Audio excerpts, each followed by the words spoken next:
There we go. So the start of Oracle Seasons is kind of boring. You get dropped into the World of Hollow Room, and then you get rescued by Dean, the inferior waifu of the two Oracle's waifus. Or three, if you count Faroe, but we don't really do that. And now we have to talk to all the members in her parade in order to advance.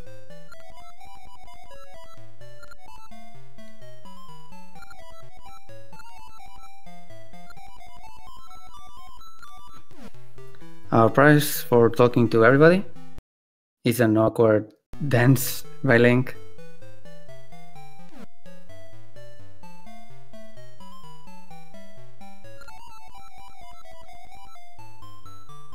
So yeah, everything is pretty nice in the World of Hollow Room. We are just dancing, having a good time, and then everything just becomes horrible.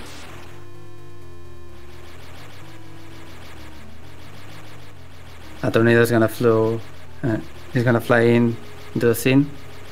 This is Onox, the bad guy. We don't know that right now, but he's gonna go and destroy every single member of the parade. No one survives except Timpa and Link, I guess. And he's gonna take Din and go to his castle.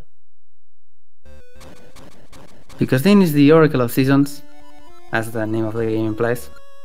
And so it means that without her, all the seasons in Hollow Room are gonna go wild, and they don't really work if she's not there.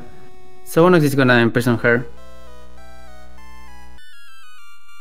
and that's gonna cause the world to basically get destroyed, but not really. The Temple of Seasons that controls the seasons is gonna go to the underground, and the seasons in every single place of Hollow Room are gonna go wild.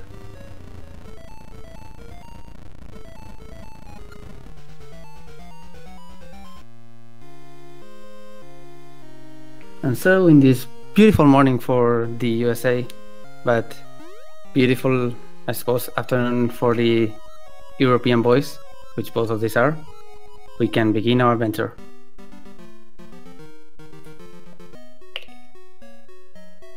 First task is getting a weapon, because we can't really do anything without a weapon. And so we're gonna go here for a sword.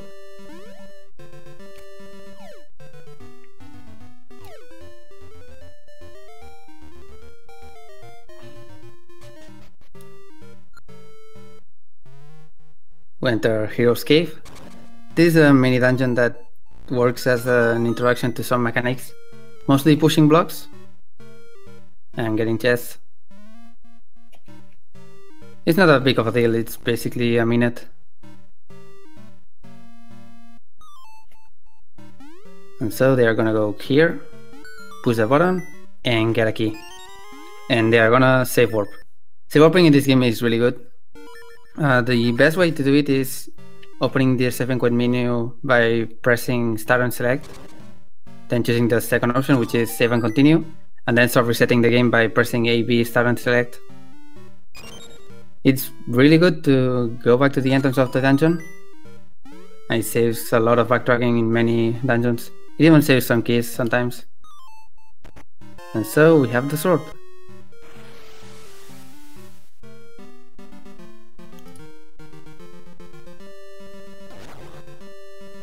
With the sword in hand, we can go to the second task in the game. And Sagaz got lucky. So Horn Village is the only area in the game that doesn't have a fixed season. Every single other area has a fixed season, mainly for progression purposes. Instead, Horn Village has a random season every time you enter. And most seasons don't matter, except winter. In winter there are some snow piles in the way that make traversing the entire thing really slow, and so they don't want winter at any point. Thankfully you can just reroll it by exiting the area and re-entering. Okay, so this is the Mako tree. He gives us a key, and he's also not as good as the other Mako tree. And the key is gonna go for the D1 lock. Dungeon 1 is right here, right at the start. It also looks kind of familiar if you have played a certain other game in the series. Because this game started as a Zelda 1 remake, and so there are a lot of similarities. The first one being this. Dungeon 1 being in a tree, after crossing a bridge to the west. Also the entire layout of this dungeon. The Naruto dungeon is basically the same. You can also go to the north here and get an old man. But we're not gonna do that because he doesn't give us anything.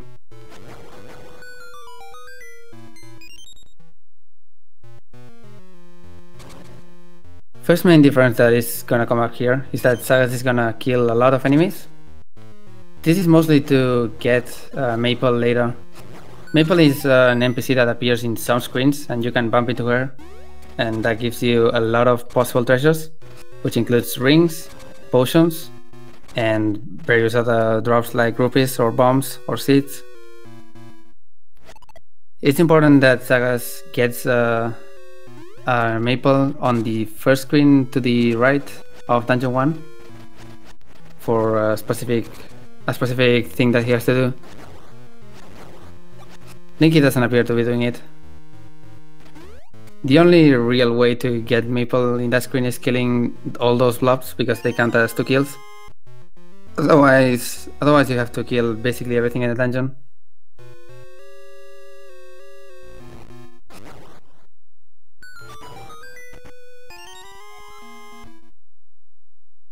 Now with the convenient chest of bombs there, they can go here, and damage booster for this.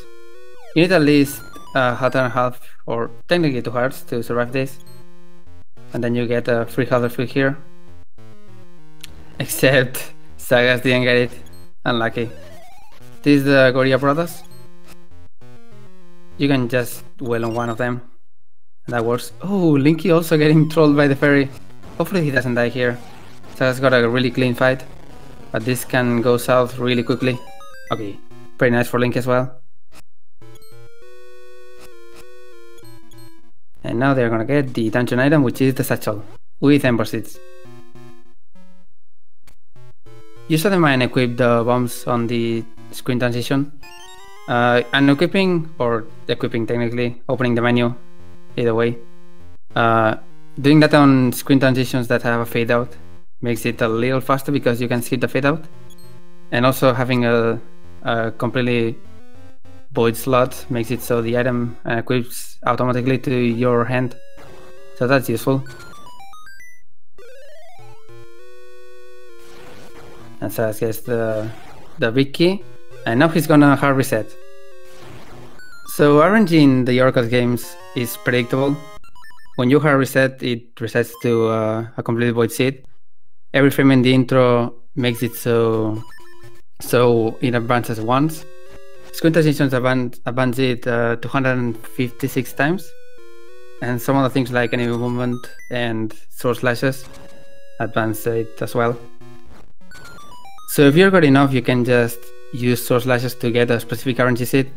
In this case, Sagaz got an RNG seed that is gonna make it so Aquamentus doesn't charge, and this is gonna make it so the fight is way smoother. Linky got it as well.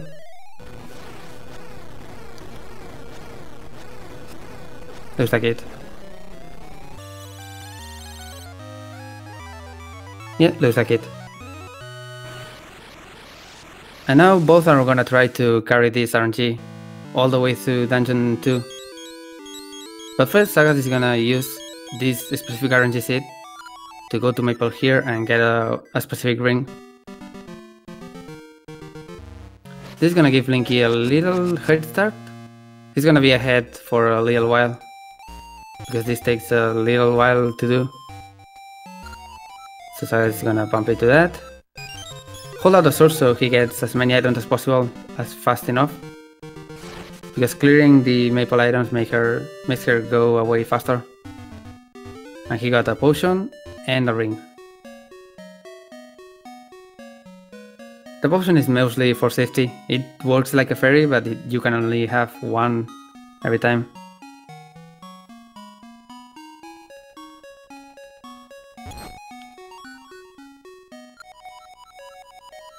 Ooh, Sagaz gets the early seed. I don't think that's gonna work, but you can drop a seed early in the cutscene. It's not that worth it.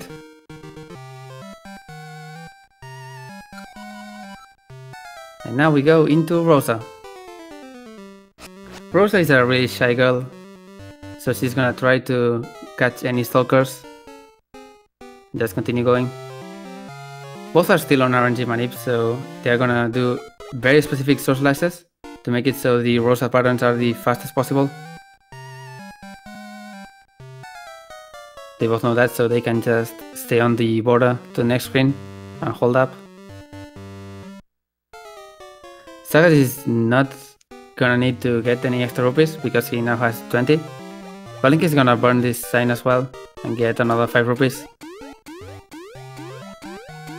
Oh, by the way, standing on stumps or doing that makes you completely invisible to Rosa.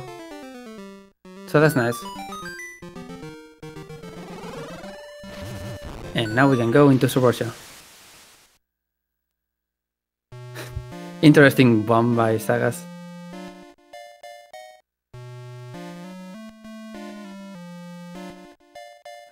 Subursha has the Temple of Seasons that sank into the ground because this is technically Holodrom's underground. Some kind of underground world. I don't know the exact lore. The thing is that you have to go back here to get a specific item that is needed to progress. And it's a very important item for the rest of the game. So it's important that they go here. In the central chamber, they are gonna get the Rod of Seasons.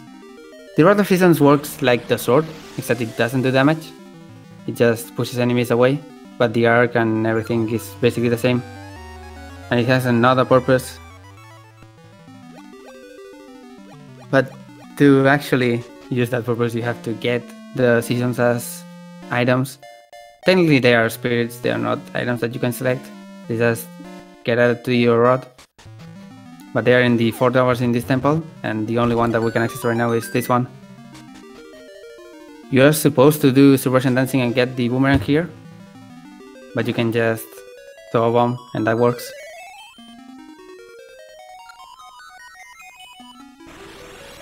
And so they are gonna get the Spirit of Spring. No, Winter. What am I even saying?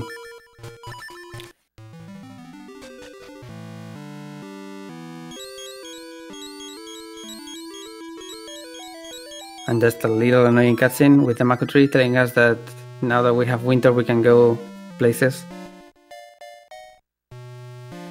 Places means Dungeon 2 mainly.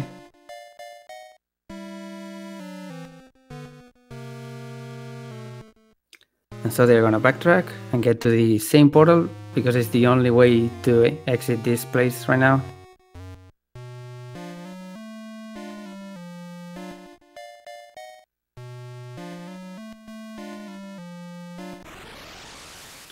And now we'll see if they continue with the RNG.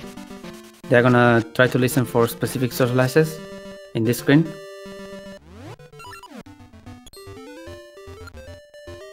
And here they're gonna equip only the rod and talk to this guy, which basically tells us nothing. Nothing of interest at least. So you can stand on the stumps and use the rod to change the season, because the changing seasons in the entire world were not bad enough, so you have to change it immediately. In winter, some things freeze, and there are also snow piles everywhere, and some trees die, so that can be used to enter the Woods of Winter, which is this area, and then do a little Santa work to get to this house. The girl is gonna give us the shovel, because we are Santa, and we need shovels as Santa.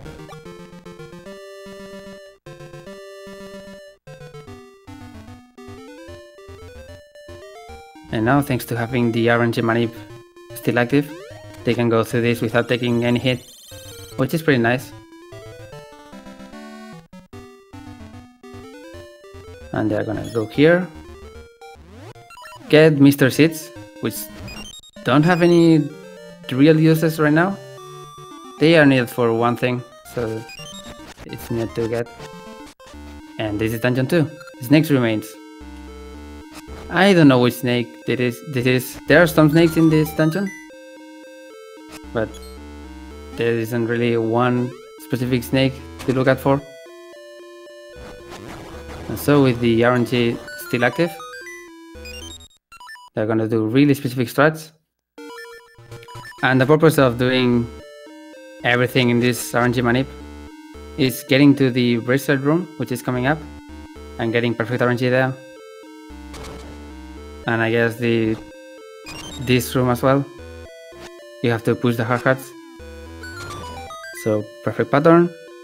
And now Sagaz is gonna get extra bombs, throw a bomb, and both moblins are gonna be in the perfect spot to die. Linky having problems, so he's probably off manip now. Yeah, definitely. There's some different stats for this room. You can just slash them the once, but you have to wait for that. And you can also throw bombs, but it's not worth it sometimes. And so Sagaz is gonna go to this side entrance and do this room. This room is timed. If you don't get to the chest fast enough, the chest disappears and you need a lot of bombs to get through. Thankfully it's not that hard.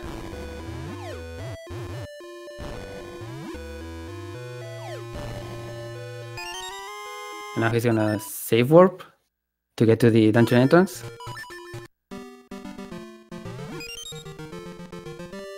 And go back the same way, but for the other stair.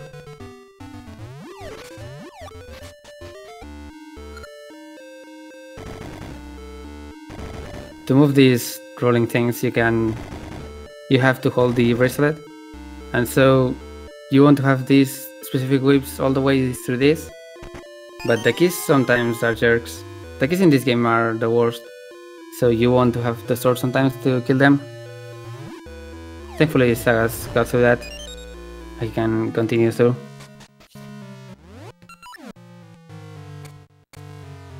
Now he really wants the sword. Into these sections there are a lot of kisses. And they suck and they make you take a lot of damage. So it's pretty important that to have a sword or some way to defend yourself. Or else bad stuff happens.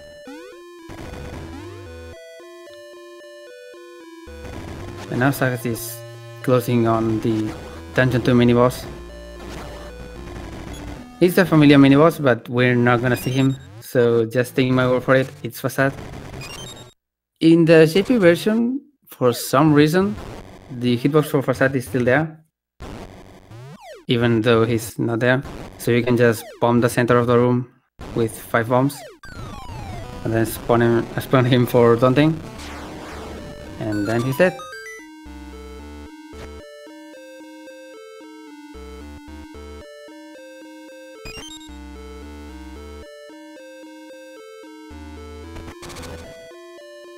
And now for the spinner part of the dungeon.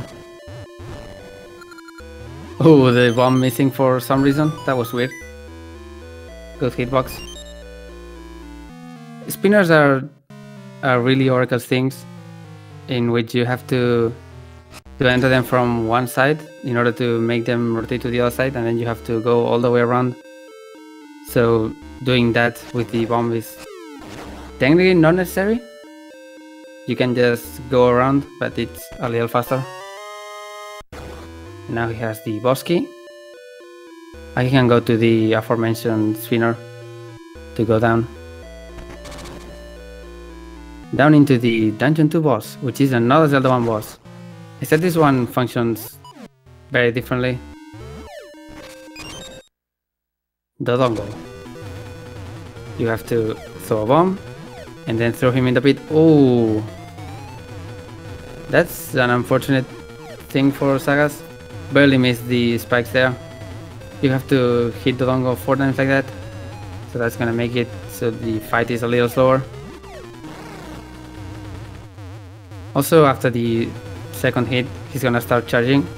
You want him to charge into the wall, so he cancels the animation as fast as possible. Sagaz doesn't know the cycles, but yeah, there we go. That's gonna be a second distance for him.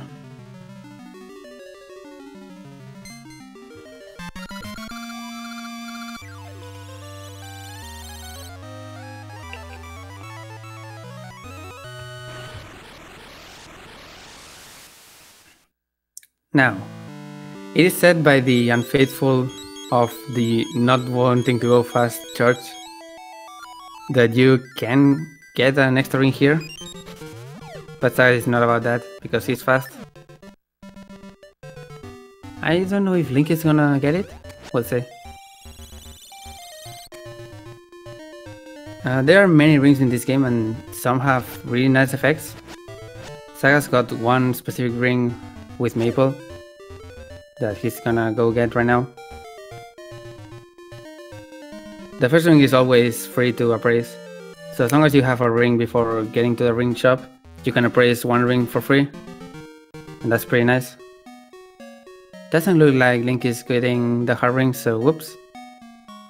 Okay, Sagaz is visiting the tree for warping later, and going to Vaso.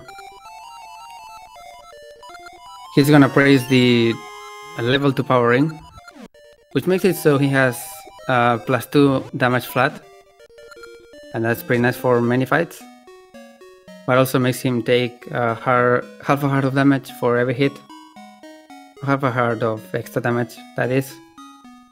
So for some fights it's pretty nice, for having it all the time it's bad. The alternative to that is doing a manip after Dungeon 2 to get the hard ring level 2, which presents your health as you walk. If you are lucky, having it is not faster, because you can technically skip some hard drops by having it, but you can also not get hit, and then you don't need the ring. So yeah, hard ring is not bad, don't get it. What did I even say? Okay, that's Plano. You just punch him out, and he gives you the Ricky's gloves. There are 3 possible animal companions in this game: Ricky, Moose, and Dimitri. For this game, getting Ricky is the fastest. Unfortunately, Ricky sucks, so please find Ricky skip. Ricky is a kangaroo. He can jump, he can punch. He also has the worst movement in the game. His jumps are really inconsistent in many different ways, but you can just barely get through this optimally by holding out. And Rick is needed to go here and jump over this cliff. And now we can ditch him for now.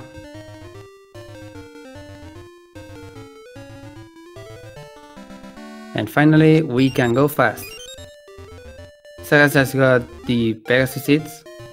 Pegasus seeds act as the Pegasus boots of this game, except you don't really have to go into one direction only. You basically get a flat speed boost to every movement you do, no matter what. Except swimming, I guess. You can't really swim fast. Of course, seeds are very limited and you have to refill sometimes, so it's pretty important to know your seed route and to know where to use a seed, where to not use a seed, and how to administer your seeds and refills. In this case, Sagaz is not gonna use a seed here because this cave is really short and it's not worth it. And now with the key we just got, they're gonna drain the swamp. Which is important because Dungeon 3 is in this swamp.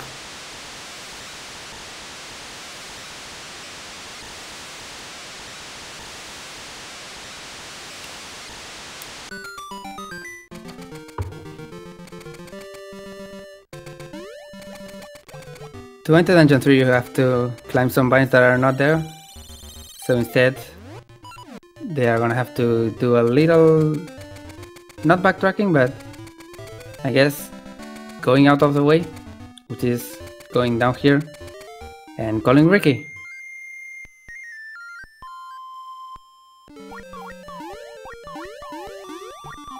Here's when Ricky, being a dumb animal, comes into play. So he's gonna get right on the edge and jump and punch. That's really inconsistent and it sucks. And now he's gonna go all the way here and open this with a Ricky punch to get this square jewel. It's a necessary item, but we don't really use it right now. And so it's time to go back and go up for the Superstar portal.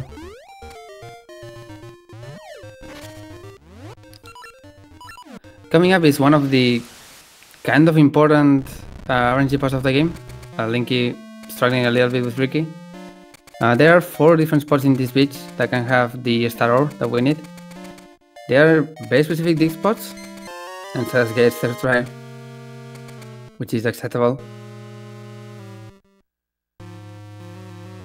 Getting first or second try is optimal there, of course, mainly because you get to keep the seed all the way to this, and you can exchange the star ore for that bow, which is gonna grant us one way to get a date, because dating is really important in this game. So we're gonna meet with Rose again, save her to the shop, and take Rosa on a walk. Let's see what try Linky gets. Second try, acceptable. So Rosa has a skeleton key, which means she can open everything in this world.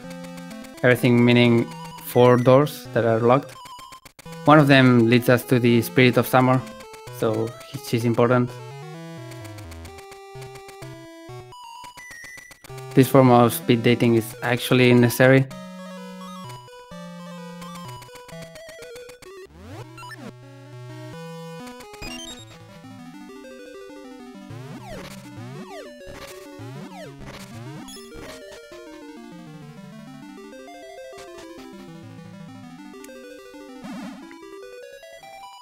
And now they're gonna get the Spirit of Winter. The Summer. Why are seasons so hard? I'm very bad at that. In summer, some lakes dry, and you can enter different places. But also vines grow on ledges that are not supposed to have vines, and that lets us climb to other places. For now, that only has one use, and it's Dungeon 3. So now, for another stroll with Rosa, we're gonna go back to the portal. What a lovely date, going to the temple and back. Unfortunately, all good things have to come to an end, so we have to ditch Rosa forever. Bye, Rosa.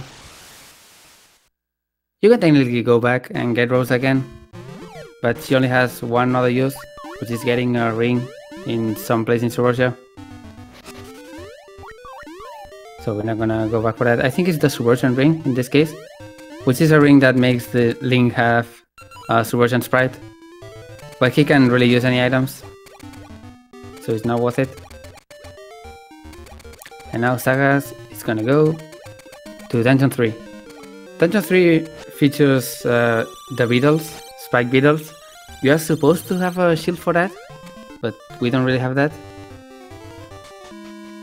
Instead, here's a trick that you only learn when you start speedrunning this. You can just shovel the ground and they flip over. They also really like to hit you anyway. Okay, so Sagaz and Linky, I guess, both are gonna enter with 7 seeds, and they want to use them all in a specific places. Since the Pegasus tree is right on the way to the next dungeon, or exiting this dungeon rather, you can just get a free refill very fast, so using all your seeds here is optimal. Also, Sagaz was trying to do Hans Manip there. The floor masters in this game act in a very specific way, in which they appear ahead of when you're walking, so you can just hold the direction and make them appear at specific places. In that case, that room has a very specific manip in which you move in a very specific manner, in very specific timing, to make them appear out of your way. Unfortunately, he failed that. It's a really hard manip to get. At least consistently, you can get it randomly sometimes. Or you can just skip it. Link is also gonna try that. So far so good. I think he got it. Yeah, he got it. Pretty nice. That's gonna save him some time. Also, moving statues. The first puzzle in Oracle of Seasons. There are 4 puzzles in this game in total. So I hope you enjoyed that. Oh yeah, Sagaz already has the power ring. Power ring is gonna make some rooms here really fast. Like this one. These guys are gonna die in 2 hits rather than 4. And this is gonna net him the Rock's Feather. Rock's Feather is a really nice item. It lets you jump.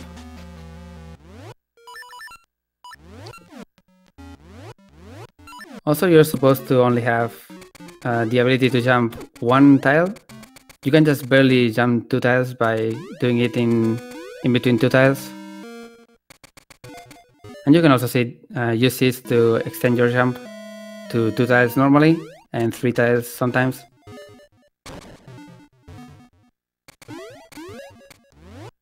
Oh, I think he got it.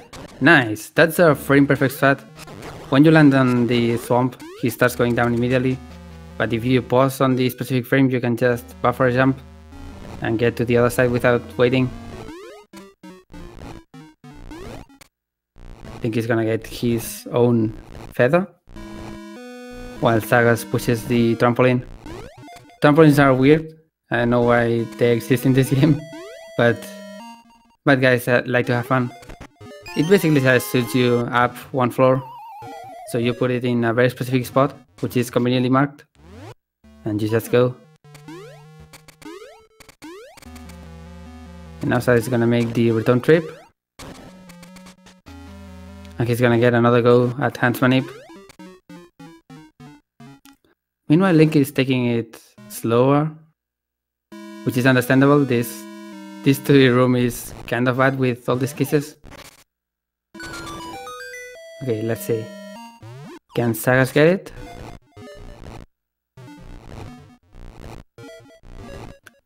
It's looking good. No, he can't.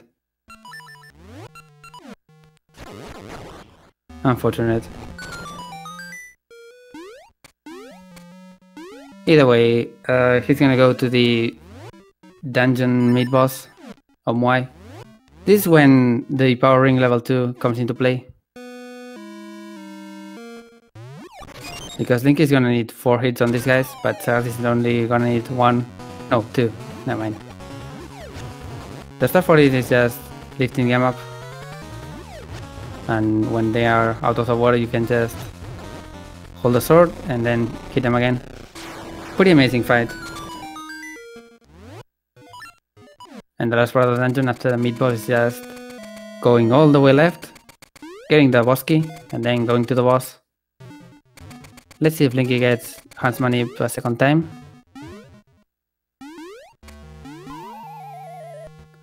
Looks like he's doing it.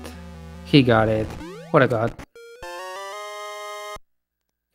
He can probably say that he got Hans Manip 1 more time than Sagaz in this run.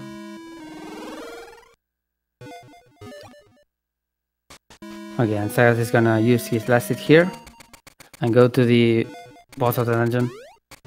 This dungeon is called Poison Moth's Lair. So yeah, the boss is a poison moth. In this case, Mothula. The only non-Zelda 1 boss in this game, not counting the only original boss in this game. The start for this boss is not dying, mainly. But thankfully Sagaz has a potion for that. You basically don't want to fall, because that resets the health for the boss. She starts on the center, you can hit her a lot of times. And she starts dancing around. You can technically get a few hits if you're on the right position, but then you have to go to the outer edges and just try to spin slash her. I just noticed that Linky skipped the ferry in Omai. That could be really bad. But he's gonna get his own boss key and go to Mothula. Oh, this is pretty risky. Oh well, Sagaz is gonna get his City Reveal here. It's 18 seeds, not a full refill, but still, it counts as a refill. He's gonna equip the power ring so he doesn't take extra damage and go to the dungeon 4 area. Let's see how this fight goes for Linky. Oh, he gets... Oh, that was nice. He gets a lot of hits. If Mozola starts going around on the same side you are on, you can basically just do that. And he almost dies, but that's nice. Great fight from Linky. Okay, so this area Sagaz is in right now is the Natsu region. This is supposed to change depending on what animal companion you have. Unfortunately, Ricky's region is really dumb and slow, but it's the only one we can do. The thing Sagaz wants to do here, other than falling into holes, is killing all these blobs, because these blobs drop a lot of seeds, and so he wants one Pegasus seed drop that he already got, and hopefully one Sand seed drop. Getting a Pegasus seed drop is basically the most important part of this, because when you have full seeds here you can just spam them all the way to dungeon 4. And so we're gonna ditch Ricky forever, thankfully.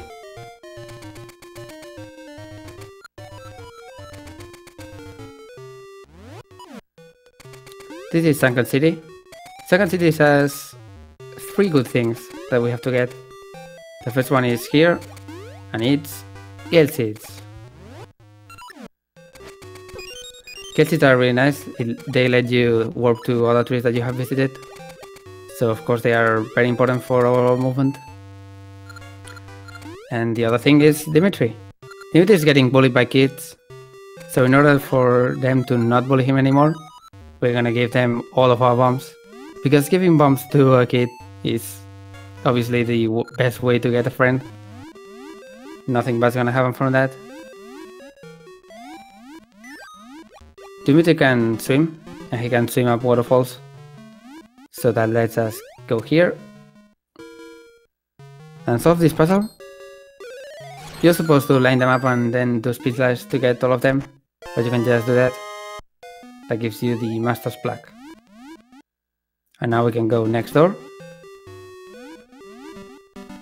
and give the Master's Plaque to the Master Diver here to get the Zora Flippers. Now we don't need Dimitri anymore, except to get out of this.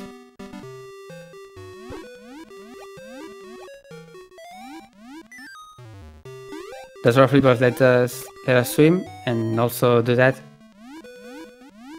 There's another underwater passage there that you have to go through. Nice damage boost there from Sagaz.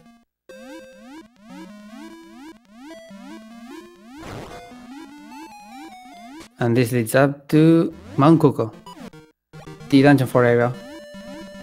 But before going to dungeon 4 we have to do some other stuff. So Sagaz is gonna go up here and go get the Spirit of Spring. He just has to jump over this one tile gap and everything will be okay. Whoops. Oh no, our feather is stolen.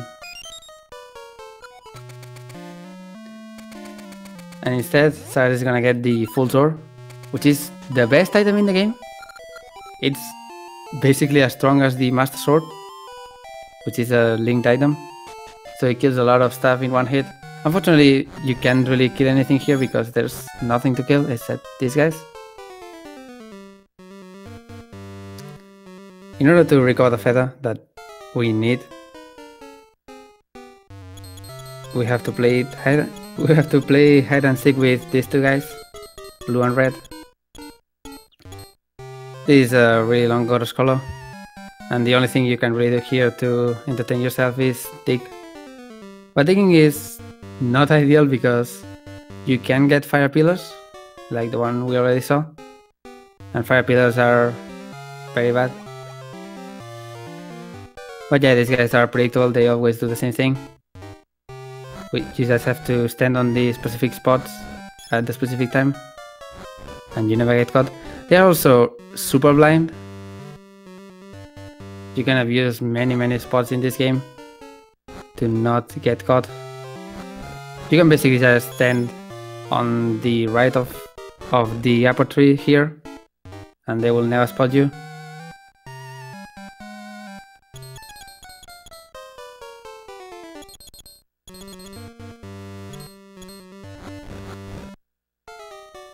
And finally, they're gonna bury the feather in a random spot that you go. How did he know? How did he know the feather was there? What a guy.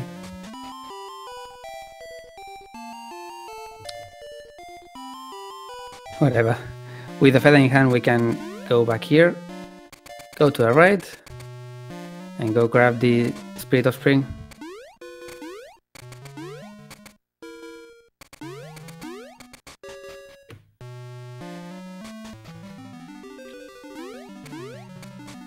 In spring, all flowers that are normally rock become solid and you can hit them. And the happy shooty flowers that we learned that they are called officially blast blooms, which is a pretty funny name. Those become available. We're gonna see them in a little bit. There's also one specific item that we have to get first that only appears on spring. Oh, Sagaz failing that. You can do a double frame perfect jump there, or pixel perfect jump rather, to get to that stair without having to wait. Also, Sagaz is gonna open that. That's a shortcut that we're gonna need later for Dungeon 7 mainly. It's pretty important to open because if you don't, you have to go in a really awkward way just to get to Dungeon 7. And now Sagaz is gonna wall clip here and grab this cuckoo from the other side. This is the only real use of wall clips in this game. This is not like LADX in which every trick requires one. You can wall clip everywhere, but it's not as broken. It's mainly just movement optimization other than that trick.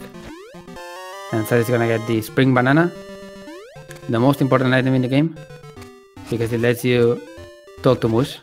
The best animal companion. There's no other good option.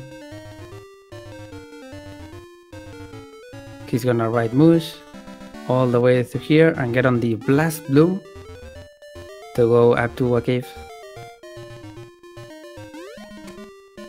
Important thing about the rest of this until Dungeon 4, they gave all their bombs to Dimitri, or to the kids to get Dimitri. So it means they don't have any bombs and they need bombs for Dungeon 4. There is a chest in Dungeon 4 that has bombs, but ideally you want to get a bomb drop before that, because you only really need one bomb, not 10. So Mush is needed to go here and get the Dungeon 4 key. And then you can just save warp to this cave, which is the only reason we enter it. There was a bomb drop there, unfortunately for Sagaz. And now Dungeon 4 is behind that waterfall. Another callback from LADX after the wall clips.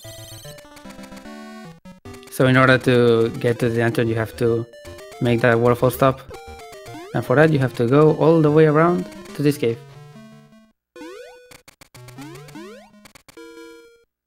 Incoming tricky jump. Two tile jumps are not hard, to just stand between tiles and then you can make them. And here's the second and last cuckoo of the game.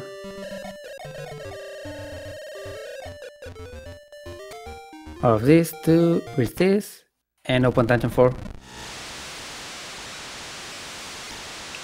think he's having an unfortunate time with kisses.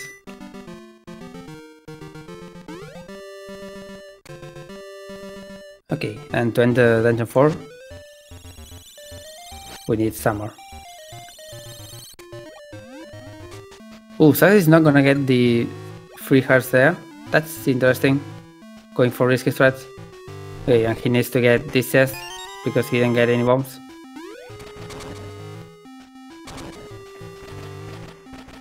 Dungeon 4 is when things start picking up. This dungeon is way harder than the 3 first ones. You can easily die, and things can go very badly. Case in point, this room. And here's the second quote-unquote puzzle of Oracle Seasons. You have to push some blocks, or pots rather.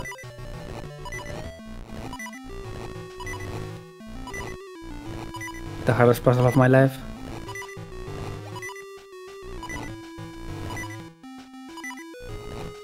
You can start moving a few frames earlier, or more like a second earlier when you start moving the pot. So that's the only way to make this a little more optimal. And now he's gonna go all the way to the left side just to get a key.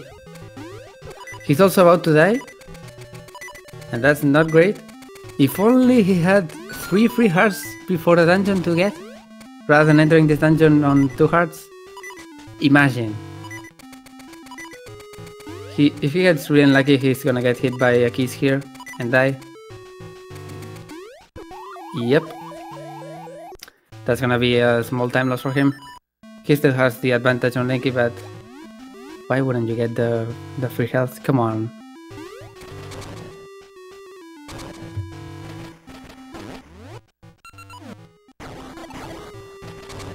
Now he's gonna have to go all the way around. He also used many seeds in order to get there, so he may be a little short. He's probably just gonna use them anyway. You have a surplus of seeds sometimes here.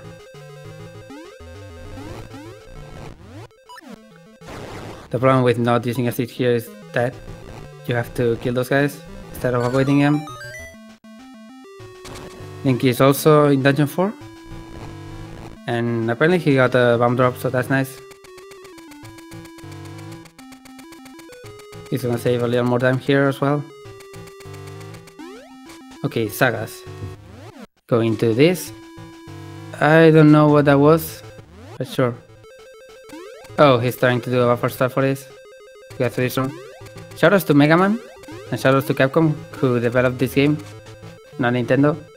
Nintendo just published it. You can see it in some quirks like that room.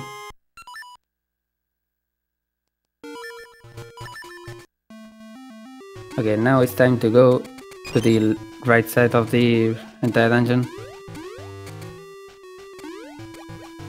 So it's gonna stop here and jump, because that's faster than just swimming.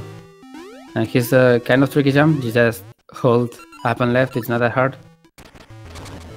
He's gonna re-equip the level 2 power ring for 2 rooms that are coming up. Technically 3 if you count the mid boss.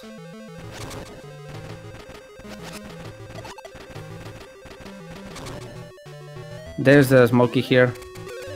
You technically have to, or maybe I should say that the usual strat is just pushing the lights to the water and they insta die.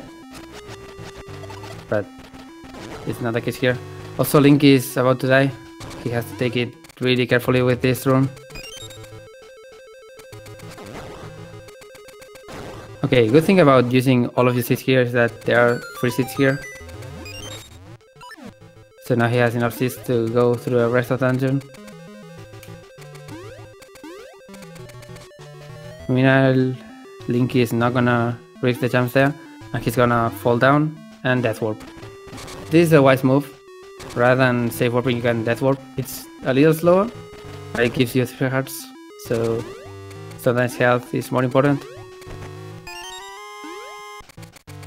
And now Sagaz is gonna go to the mid boss of this dungeon, which is not really original. You're probably familiar with this guy. He's called Dagunima, and with powering he can just 2-cycle him, or 3.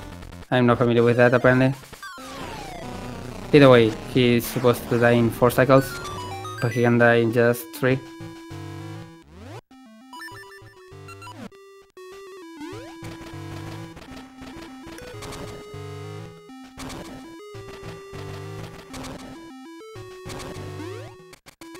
And now he can go and get the dungeon item.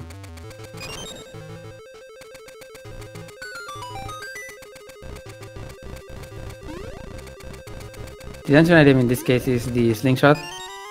It lets you shoot seeds with the same ammo as the satchel, so you have to be careful sometimes. It's also inferior to the other seed shooter from Macrophages, which can shoot diagonally and also rebound the seeds on the walls. And now he's gonna go back here, equip it, and light these torches to make a chest appear and just save warp immediately. It's important that he does that because the minecarts don't reset when you save and warp. The minecarts rather reset when you save warp. So it means that if he save warped out of that, he would have to go all the way around instead of just taking the warp. And now for the boss key. There's a really tricky jump here. He's gonna try to get it. He's gonna buffer it, apparently. And he gets it. You have to maneuver on the air really carefully to get that. So it's very tricky sometimes, and if there's a keys in the way, it's basically impossible.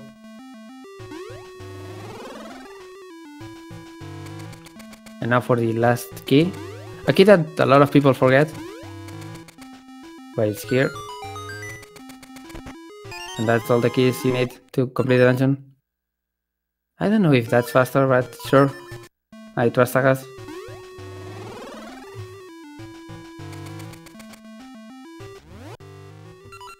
And he's gonna equip the Gale Seeds here. Shooting Gale Seeds is... wow. He got destroyed. Okay, shooting Gale Seeds is pretty nice because it one-shots basically everything. So you can just kill these wizards here with one shot. He also has power, so he's gonna try... I mean, he almost got it. You can one-shot those guys with powering. Not with any other things, but whatever. Skipping the hard farming. He's gonna try to get this jump by doing a damage boost. You can just make that jump normally, but it can be really hard. And opting not to get a sword here. He's gonna enter Goma with only 2 hearts, which means he can only get hit twice. So Goma has 2 ways to beat her. You can destroy the claw, and then she becomes really erratic. Or you can just get on a specific pixel that gets past her claw, and you can just wail on her. It's 15 seeds. Only Sand Seeds and Ember Seeds work, so it's the only reason we get Sand Seeds, to have ammo for this. And that's 4 essences.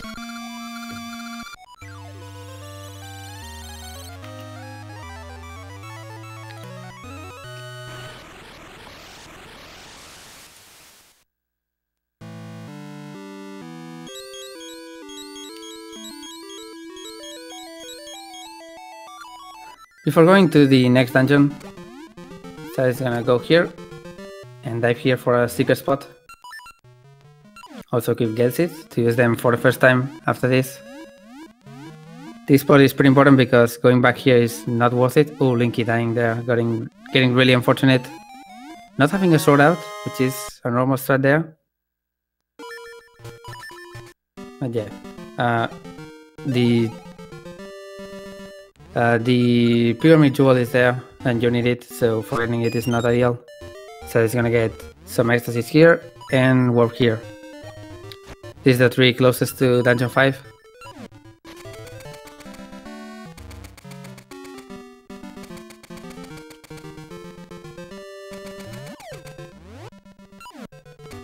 Dungeon 5 is after this jump and after this lake, but you can't really get to it unless you have fall, so we're gonna go and get that.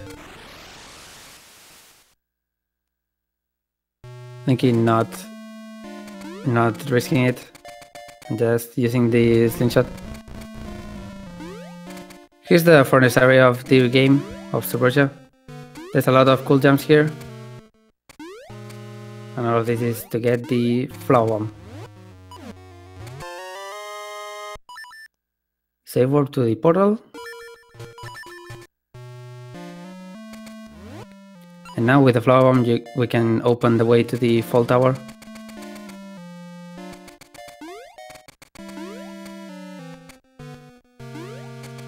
So it's gonna open this.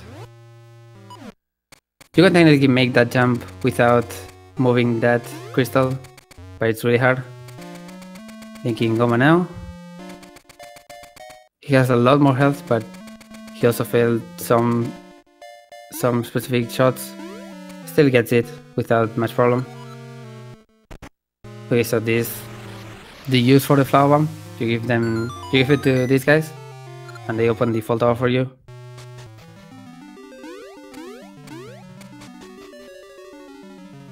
With this, we're gonna have all 4 seasons on the road, and there's a specific dialogue for this that is gonna pop out. You're gonna see 4 and some other moon rooms that we don't really understand. At least not me. I don't speak Japanese. Playing Rando yesterday, I discovered that there's a text for that for every single season, which is pretty funny. You're not supposed to have any other season as the last. Whatever. So it's gonna go back to the portal on the furnace area, mainly because Dungeon 5 is right next to it. Fails the jump for some weird reason.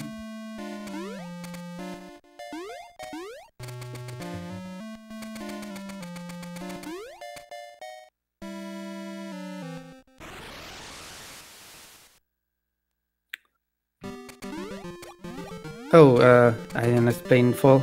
So in fall, the mushrooms, like the ones you saw there, become ripe and you can pick them up.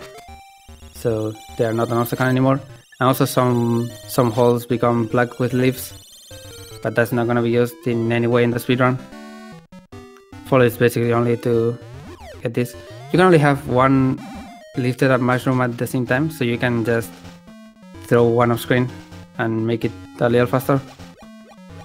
Dungeon 5 is Unicorn's Cave, which is weird because there are no unicorns here. The other unicorn was in Dungeon 1. It has a lot of keys, it has a lot of minecarts, and if it wasn't for the minecarts, it would be a really fast dungeon. So first, get this key.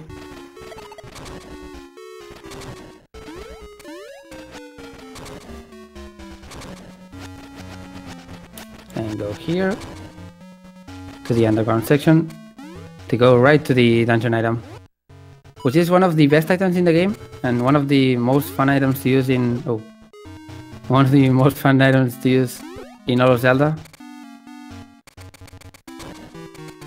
We're gonna see it in just a minute. Oh no!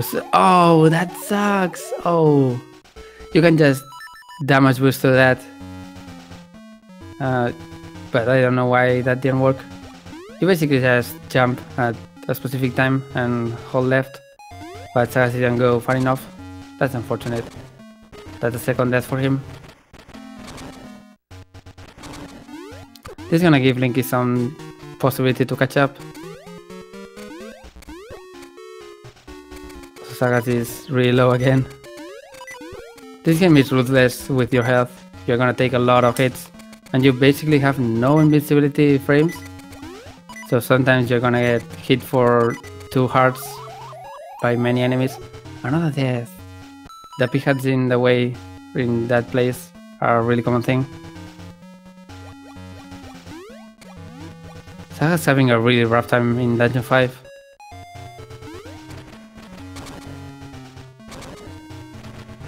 It's not a dungeon you expect to die that much in. But if you go for the damage boost strat, it's actually pretty common.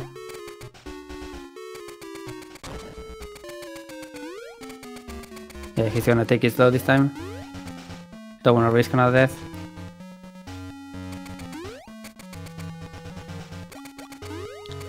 And now thankfully the pighat won't be in the way. Thank you. So he can go here and grab the mana gloves. And save up here so he doesn't have to do the entire puzzle. Just get back to the entrance. Mana gloves are pretty nice, as I said. They basically work in that they have a north and south polarity, and they can attract you or other objects, or repel them, depending on the polarity. In this case, all the stationary items you have to get attracted to or repulsed from are south polarity, and the balls here are north polarity.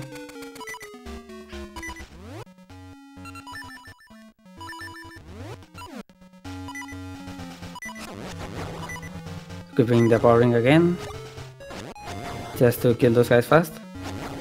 And here's the armor room. Oh no, another. Oh my god, that sucks. Poor Sagaz. Oof.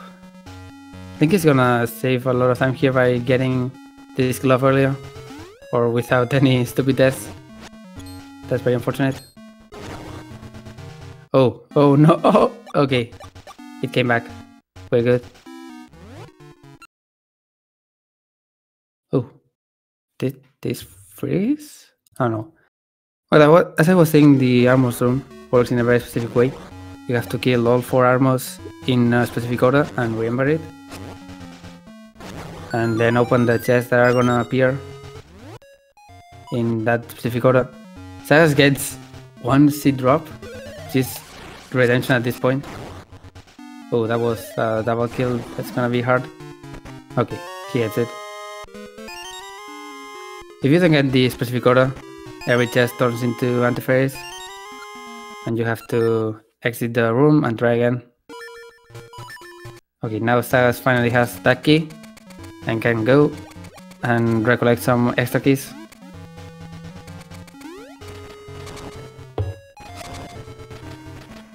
First he's gonna go here. It's a necessary detour. You go to this room, kill this guy, move this block, and that makes a ball appear, which is gonna come into play at the end of the dungeon.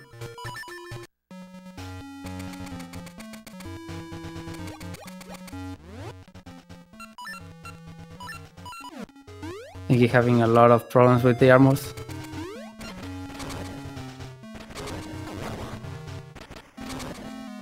Oh, these moving things are really weird. When you detach from them, you can just walk on air for a long while, so that lets you just make those jumps without any seats.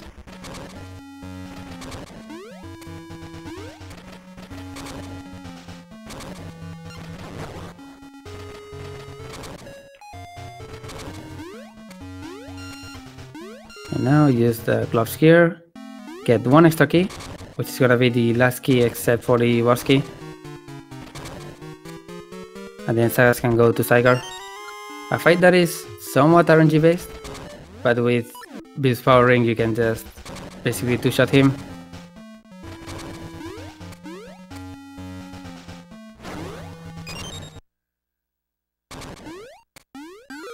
Zygar's weak point is the tail. Just hit him a few times. And with power ring it's that fast. He can do or use a lot of nasty attacks, but he didn't. And now for this, you're supposed to go all the way around to move a ball to get past this, but you can just power through it with a seat and jumping.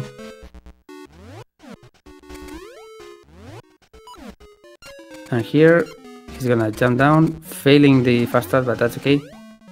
Jump down here and get the boss key. Oh, Linky taking a death.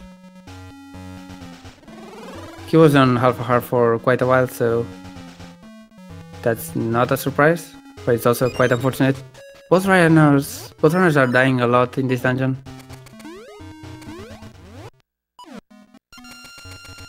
Doing some pretty sick trick jumps here. Getting past that guy. And it's now time for... Oh, he's gonna do it! You can just buffer jump there. And that makes it so you don't have to go all the way around. But you also lose 2 hearts that you can get. This big dogger, you have to move this big ball to make him separate into 5 mini big doggers, and then you have to kill them. Sometimes they do that. You can easily one cycle him, but sometimes one of them just doesn't want to get hit, so you have to do another cycle. Pretty decent fight anyway. That's gonna be the 5th essence. Linky having some problems with Sagaz. This is where the power ring really comes into play. When you have to do fights like this that take a while, unless you can just two-shot this guy. Okay, in order to get to Dungeon 6, we need all 4 jewels, and they only have 2.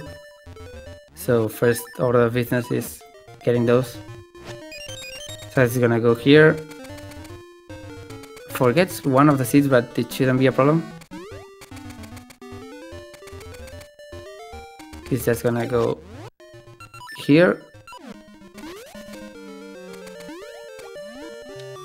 and go to this old man. After you beat Dungeon 5, you can talk to this old man and get this round jewel. It doesn't work if you do it at any other point. And then for the 4th jewel,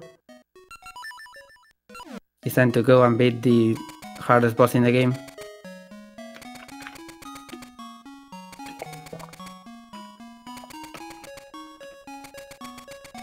This is as well the only time you actually need to use Mr. Seeds.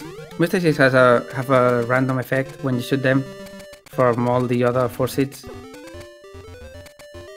So you can spam them here to get a fire effect, and just use them here to summon the Black Beast. The Black Beast is that guy, and he's dead. And now we have all 4 jewels. So as I said, Capcom developed this game, and so they did something kind of cheeky with these jewels. Let me know if you notice a pattern here. What do the jewels look like? Oh, 1 cycle for Linky on Dig Dogger, that's nice. So the jewels are described as a treasure of long gone past, or something like that. Which means that those jewels don't have any significance in this area, or in this era of Nintendo lore. They are something of the past, something that just doesn't exist anymore.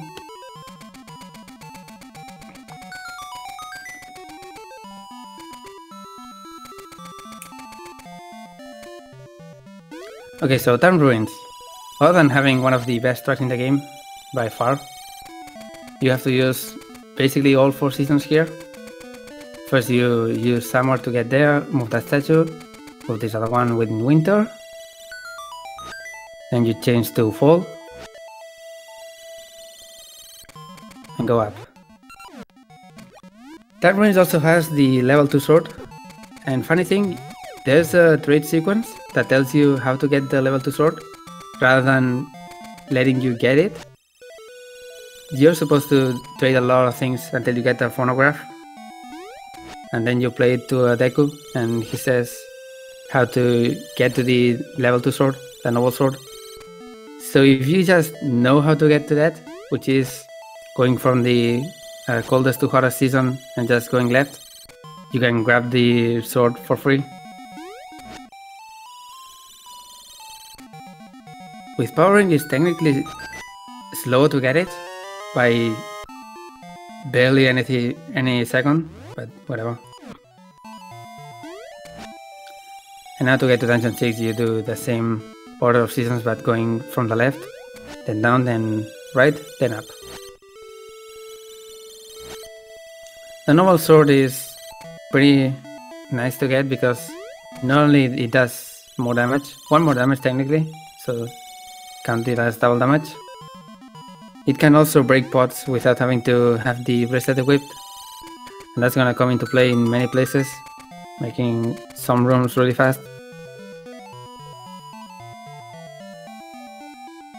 Now, we discovered something. Well, at least I discovered something about this part. We always equip the shovel here because there are snow paths. But you can actually get past this without the shovel, because there are trees on that row. So you can just burn them, but of course that's really slow. So we just use the shovel in 90%. Shout out to Randall. And you move that statue. So you can do that and use this Blast Bloom, official name, to get to Dungeon 6. Before Dungeon 6 we're gonna get a visit from this old fella who has the Cane of Winner from A Link to the Past. We don't know his purpose, but we're gonna know it by the end of the game. This is Dungeon 6, the Ancient Ruins. It's my favorite dungeon in the game. It's basically a tower, and it's kind of hard, but it's also really nice. It has a lot of rooms that are cool. Unfortunately, the first room we have to get to is not cool. The floor level is basically just going around in this spinner, getting this one key, which is coming up. It's a really tricky room. You have to move that ball to the other side, then move it past the pit, put it there, and put it on the bottom. And just save warp. Pretty important save warp, because it saves you an entire key, I think. There's a save warp here that saves you an entire key, or something that you did that saves you an entire key. Whatever. Now it's time to climb the tower. Oh, unfortunate. Oh, nice jump. Okay, so 3 tall jumps are done, and that jump is really hard, but he gets it first try because why not? You can just barely make any 3 tall jumps with the feather and the seeds.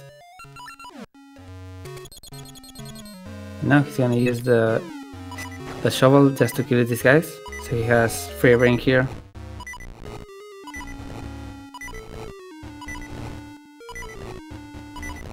Moving this platform, he's gonna go up and go to the dungeon item. A pretty nice dungeon item actually, the level 2 boomerang. The magic boomerang does a lot of things right. One of them is killing these guys. For some reason the weakness to armors is that. Oh, nice seed drop. The magic boomerang also lets you control it with your mind, which means you can hold down the button and move it to alter its trajectory. That's gonna come into play for a few switches coming up. But for now we have to go to the other part of the dungeon that we can climb.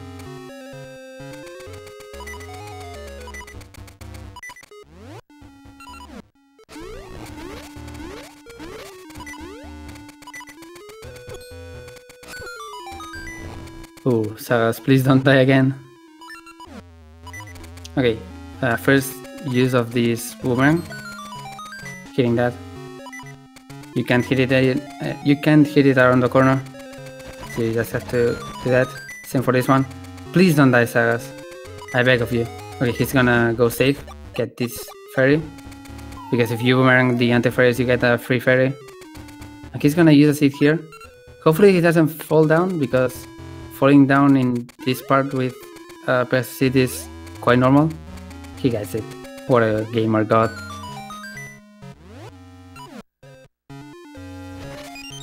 And here's the first time you actually have to use the noble sword, or can use the noble sword to break some pots. And that leads us to the Indiana Jones room. The walls close in slowly, but you can just go through it with 2 seeds. It's not that big of a deal, and you get the boss key for it. I think he's gonna attempt the dumb jump right now. Gets it first try, nice.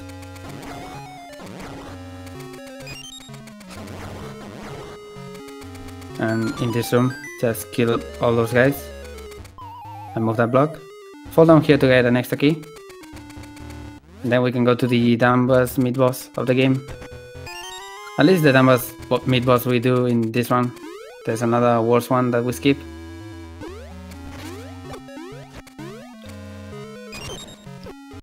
Oof, taking a lot of damage there. Okay, so this is Bio. He's basically RNG the mid-boss. You want him to charge you. And he can also just do that, the corner shots. Or he can circle around you. You can just barely hit him with a sword when he circles around. You want two spin slashes with the power ring, or 4 with normal setup, I guess we can call it that. It's really tricky to get him when he's circling around. You can just use bombs for that if you're feeling adventurous. Oh, okay, I think Baya was not moving because he fell down out of bounds, or got destroyed out of bounds. You have to jump to get those 2 bats to actually kill him. So that was kind of weird. Sagaz almost died again. He's having a lot of close calls. Mainly caused by having power ring equipped. As I said earlier, power ring makes it so you have to, or you take half heart of damage for every hit. Oh, also you have to move you technically have to move a ball there to kill those guys, but you can just shoot them with Velcit and they die.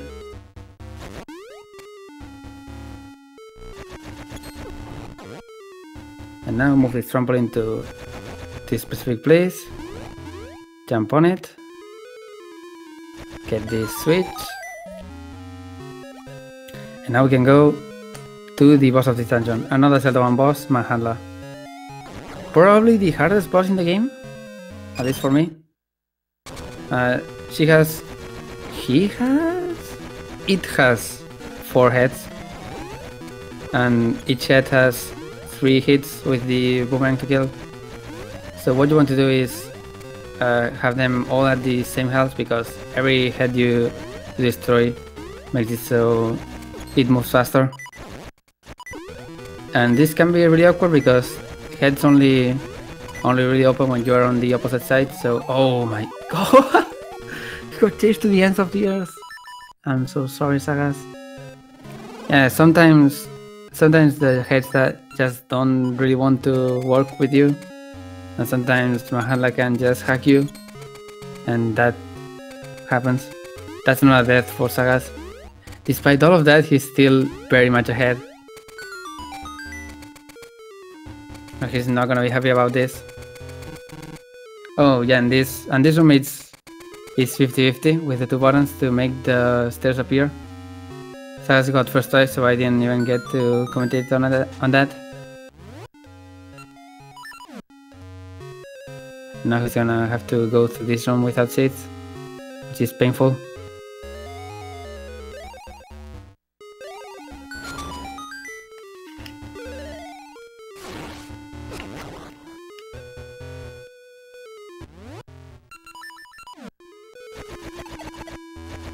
Oh yeah, true. There's a fairy before the boss, and I have no idea why Sagaz didn't get it. But he's keeping a lot of health refills that cost him deaths. I don't know why he's risking that for a tournament match. Come on, man. Okay, second try. As Linky is almost catching up right now.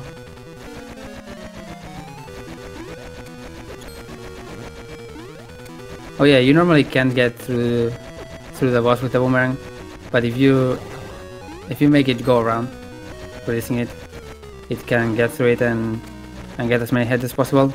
So that's one possible strat. Much better fight this time. Just hit him 3 times with the boomerang, with the sword, and he's dead. Sagaz not happy about that. Link also having a lot of trouble with this room. getting destroyed by it. There we go. I don't know what try that was, but it sure wasn't a good try. Shoutouts to the equivalent of this, the Dungeon 16 Ages, which is even worse. Because you can't get first try. You have to kill every enemy that appears. Okay, so it's gonna go here, get some extra seeds. And now it's time to go meet the pirates. Dungeon 7 is in the graveyard, and the graveyard is locked. We need a way to get to the graveyard. And this way is through this. This portal opens up to the pirate's house, which is technically a subversion guy's house. You're gonna see him in the upper floor. We can talk to them in order to learn their problems. The problems are that they don't have a bell, and of course you can't be a pirate without a bell. Their ship is sunken into Subversia. Half in Subversia, half in the desert that we're gonna visit right now. And we have to get the broken bell from that desert.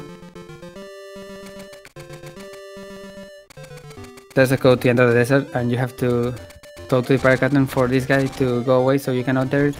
It's 2 on the third one, 1 on the second one, 2 on the first one, and then 3 on the fourth one. And this is Samasa Desert. Come on, Sagaz. Cactuses are... oh, cacti, I guess. Have really interesting hitboxes sometimes. Linky getting bodied right now, by the way. And Sagaz talks to the ghost skeleton pirate. He can go and grab this skull coming up. So there, oh my god, that hurts. Linky had it. There are 4 different pits in this desert that can have the bell. It's completely random. In this case it was second try, so it's not that bad. First try is always the best possible because you don't need to use an extra seed. And now the bell is in our power, but it's broken. So in order to actually give it to the pirates and get to Dungeon 7, we have to go and get it repaired. The only person that can repair it in this world is the Subversion Smithy that is in this area that we're going to. The Subversion Smithy doesn't like people that are polite, that say please, or I beg of you, I need this, I need to save the world. No, he likes it rough. So I want all of you who are watching to please say with me. The second option is, or the first option in this dialogue is please, I beg of you. The second one is do it. So let's do it. And of course, when we are rude to him, he gives us the bell. And now all of our adventuring through Subversia is gonna pay off because we have a perfect way to get to Dungeon 7. Through that from Rosa, and through this we're gonna get to the hide and seek area. And the hide and seek area is just 1 lava tile away from the pirate's house. And now it's time to enter the longest cutscene in the game and the most annoying one, the pirate cutscene. We're gonna see the entire process of trying to get away from this place. And this is always really slow. So in celebration of this very damn cutscene, I want everyone who has any pirate item, any pirate emote from anyone to spam it in chat. Or just use the default Twitch one, which is capital R and close parentheses.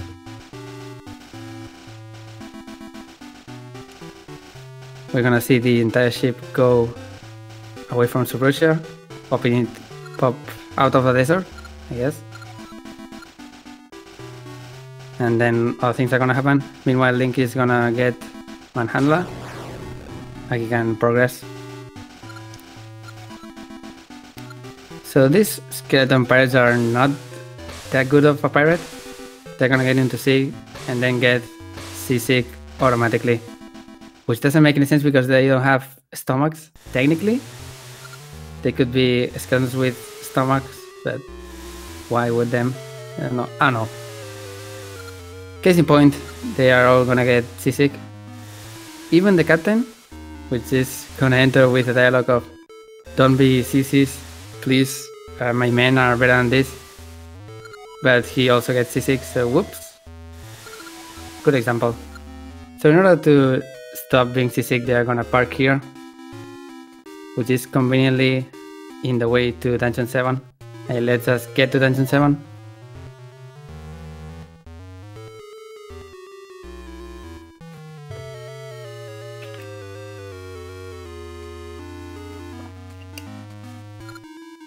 You're supposed to go up here and change the season to summer in order to get to the graveyard coming up, but you can just barely make this jump since it's 3 tiles.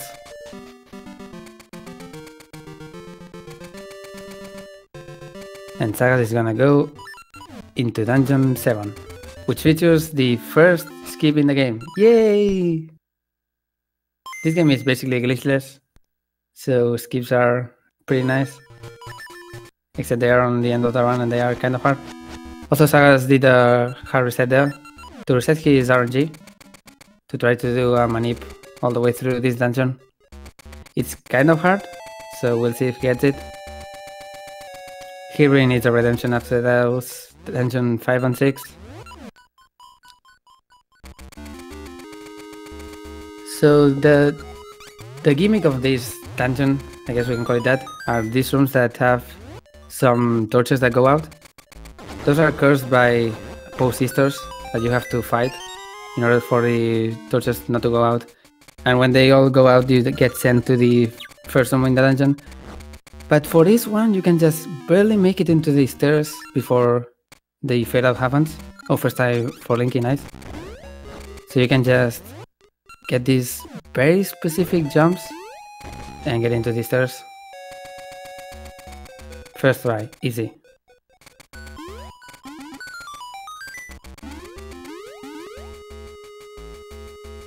Now jump here, get this key, and he can continue.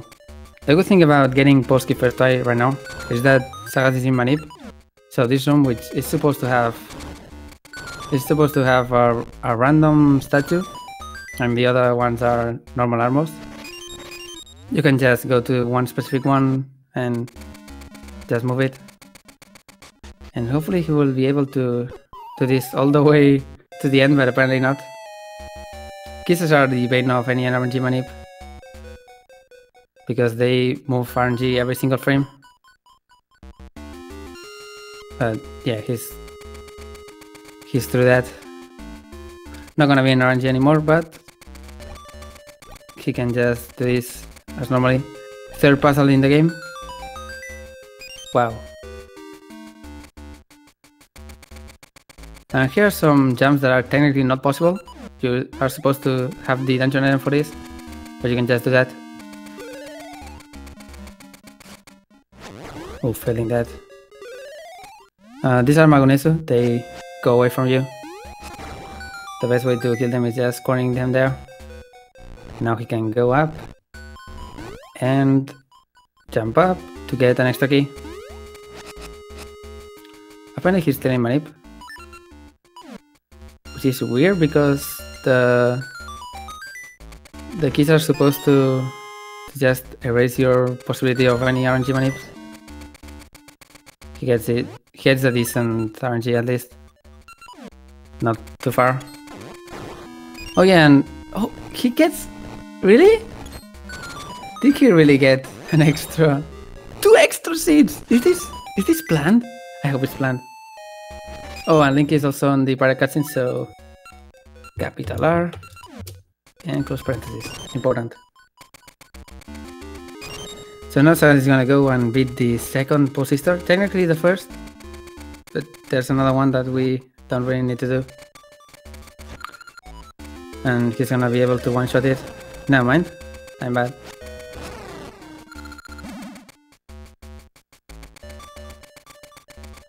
killing this post sister is gonna make it so this room doesn't go out as the other one. You can't really get through this room as fast as the other one, so skipping it is impossible. And coming up is one pretty fun jump. This room is the worst to get through, but you can just do that and buffer jump and jump to there.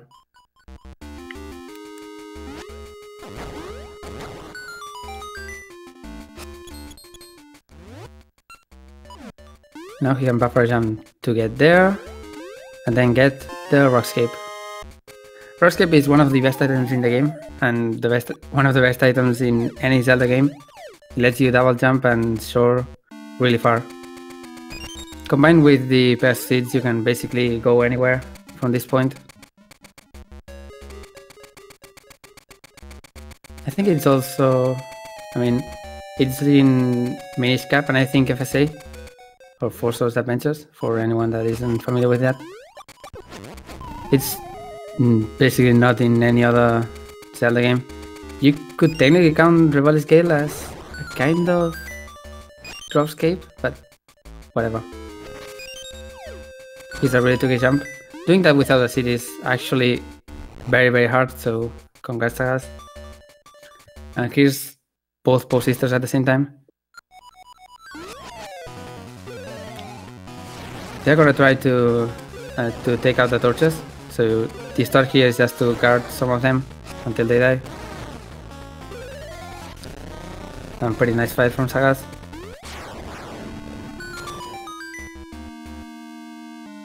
Now, important thing about doing post skip, as Sagaz did, you now have one extra key, so you don't have to get one key that is really out of the way. But you also cannot die in this dungeon, because if you do, before reaching the mid-boss, you have to kill, or you have to do post skip again, and sometimes you don't have the seed, so that's bad. Fortunately, he doesn't have to get that extra key, and he doesn't have to go back, because he now has the dungeon warp. Here's another puzzle. Very questionable puzzle, but you need to know that you can tap the K button to do a normal jump. And now he's gonna go and try to get the boss key while Linky is in the middle of post skip. He gets it, nice. First try for both.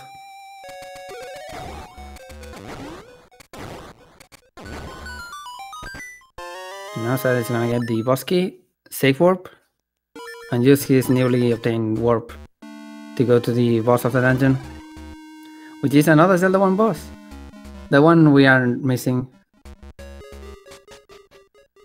So we got Aquamentus, we got Manhandla, we got Dolongo, we got Dig Dogger, so we're only missing one, Gleeok. Thankfully Gleeok is not as intimidating as he is in Zelda 1. He just has 2 heads. You hit them a few times. With Power Ring, this is gonna be a... I was gonna say trivial fight, but please, Sagaz. Okay, barely gets it.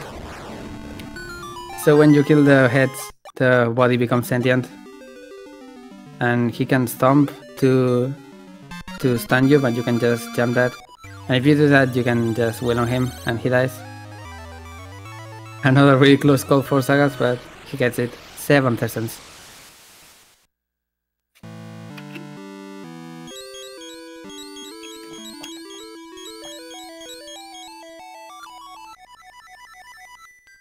I think he gets the tricky jumps. And let's see how he fares against Magonesu.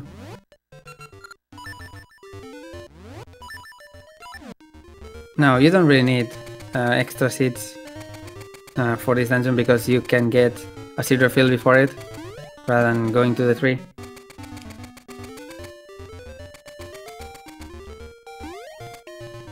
The Makoto tells you after Dungeon 7 that he doesn't know where to go, but there's one specific place in the map that we haven't visited, and it's this. Temple Remains. Sagaz really confused. He was trying to see if he wanted to do a newly developed strat, which is equipping the boomerang here, but not quite. Okay, so you're supposed to go and get the... You're supposed to go and change to Autumn for this, because it makes that jump be covered in leaves, and you can just walk over it, but you can just barely make that jump by zigzagging. And you keep having to change it back to winter, so it's fast. And now for everyone's favorite cutscene in the game, because in order to save the world, you have to destroy the world by causing a volcano eruption in Subversia. A volcano eruption is so huge that it's gonna destroy the entire temple remains area.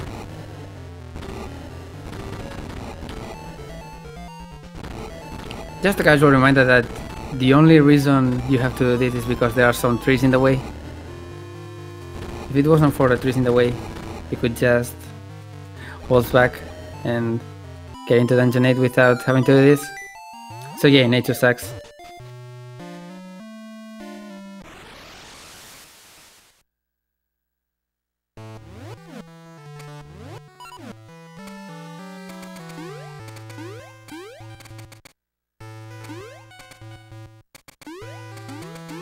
And now change to summer.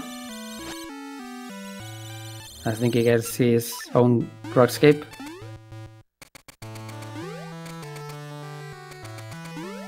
And go here. This cave has a lot of tricky jumps that you can just barely make. You're supposed to use the glove, but you can just do that. Here are more tricky jumps. This one is easy. The second one is very hard, and if Derek is in the way, it's very annoying. He gets it second try. You can just solve the puzzle. It's not that slow, but yeah. And all of this is gonna let us go to the summit. I guess we could call it a summit of the temple remains. And find the subversion portal here. Guess the fairy doesn't want to risk it this time. So Dungeon 8 is here in Subversia. It's a very annoying volcano, so when you enter the volcano, what do you expect? Ice, of course. Dungeon 8 is really long and annoying, but it also features the second and last skip in the game. First, for that skip we need this key, it's important. And now we can go. So to explain a bit for HSS skip, or Hyper Slingshot skip. A Hyper Slingshot is the dungeon item for this dungeon.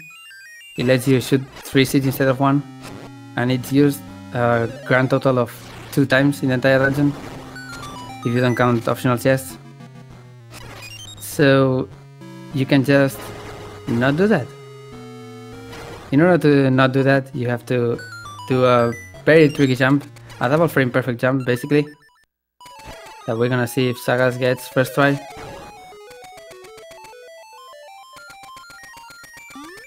First thing, he's gonna kill that so it doesn't annoy him, and he's gonna jump into the pit. Jumping into the pit resets his subpixels, which are values that are only used as interactions.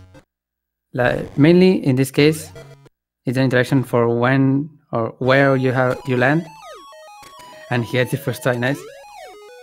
So with the correct subpixels, you can just jump on the last possible frame there, or when the bomb explodes for that specific setup, and then double jump on another specific frame during the entire jump. And that makes it so you can just barely make that.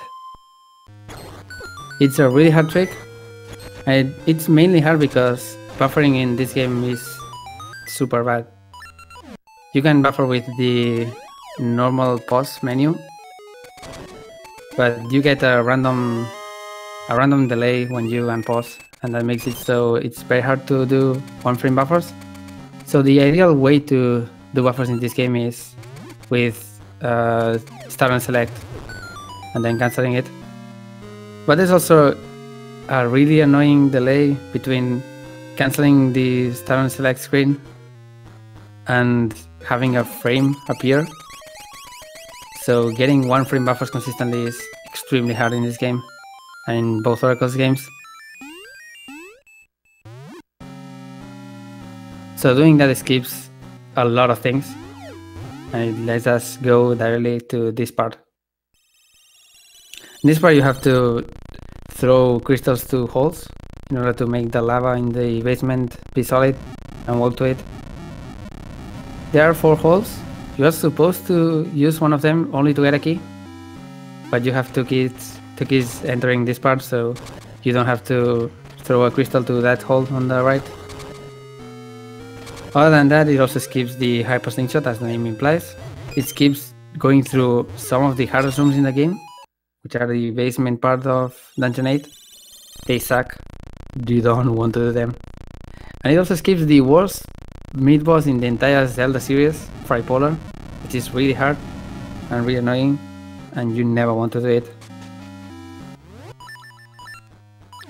Overall, it saves about 5 minutes compared to a perfect execution in Dungeon 8, which would never happen anyway. So go here to get an extra key. Go to this, just to move this minecart. And now go back to the first minecart in order to fetch a crystal.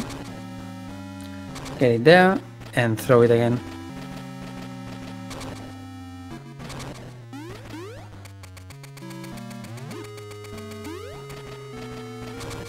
Just realized that Sagaz is already past his PB, so he's not gonna be happy with this.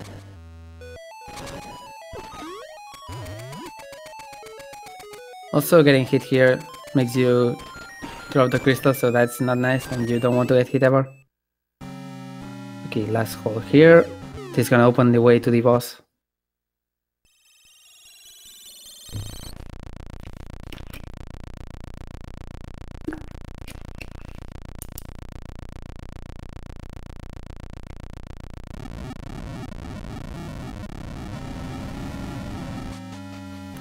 After 7 dungeons of recycled bosses, we finally have an original boss.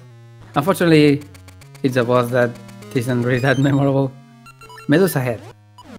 Medusa Head can turn you into stone, and she can also shoot lasers, and she can also circle around, and she also dies extremely fast with Power Ring. So let's see. The normal stat is just going on the center and killing her a few times, and she's dead.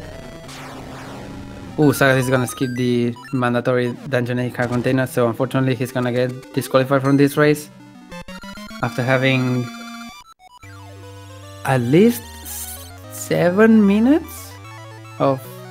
yeah, at least 7 minutes ahead.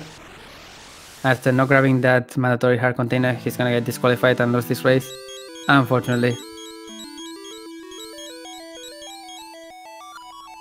Of course, getting that hard container is required, but it's not really that useful because you can get 2 fairies getting out of here. So in terms of getting the health from it, it's not useful. You only want it for safety for the last bosses. Okay, last stop before going to the final boss. Sagaz has to go and talk to the Mako tree to get his seed. It's not as lewd as it sounds.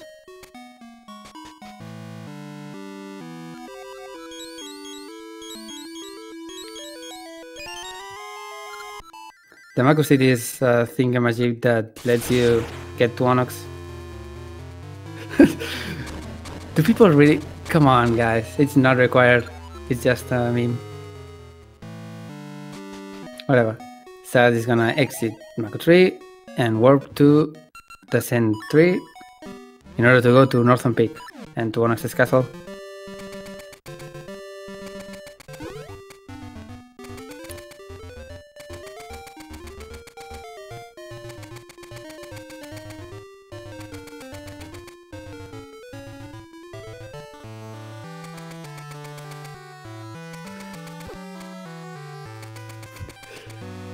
Come on, that was the worst joke ever and a lot of you fell for it.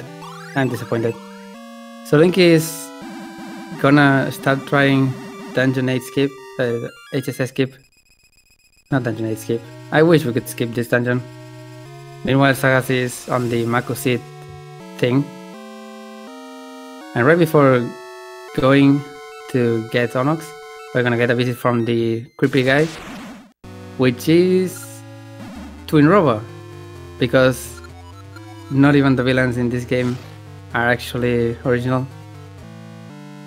So the whole story on the Oracle's duo game, I guess we can call it that, is that Twin Rover is trying to revive Ganon, and in order to do that, she has to get some flames of despair and whatever the hell. I don't know about that. Whatever.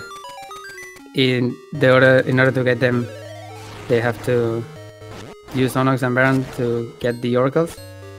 So that's the whole thing that they have to do. Also get Zelda, but Zelda doesn't appear unless you do Link strats. This is Facade. This time we have to fight him rather than just skip him. It can be kind of RNG heavy, but it's got a really good pattern. In order to do that without losing any bombs, you have to use your bombs accordingly. If not, you have to wait for the attack that makes it so some bugs drop and you can get bomb dash from them. This is Onox. You have to use speed flashes in order to damage him. Oh, getting a pretty unfortunate pattern. With Power Ring, this is gonna be a pretty fast fight, but Sagaz is gonna take a lot of damage as well. And this Din, you're supposed to hit her away with the Season's Rod, but you can just double hit Onox by hitting her and the sword gets stopped. And we come into another boss that is not original. Remember that Capcom made this game so they put Sigma as the last boss? This is Dragon Onox. Oh, he wanted to use the pretty new standoff strat in which you hit Dragon Onox as fast as possible and keep jumping in order to make him not use any attacks. But yeah, the general strat for this is just jumping and getting him. Doesn't get the full stun lock, but he's basically gonna get here and he's done. Sagaz is gonna win this race with an official time of 1:47.31, according to SRL.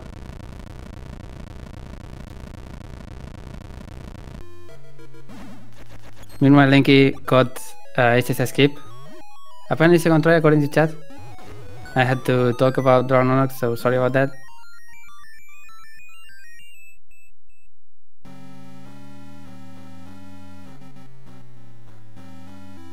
We're gonna watch the rest of Dungeon 8.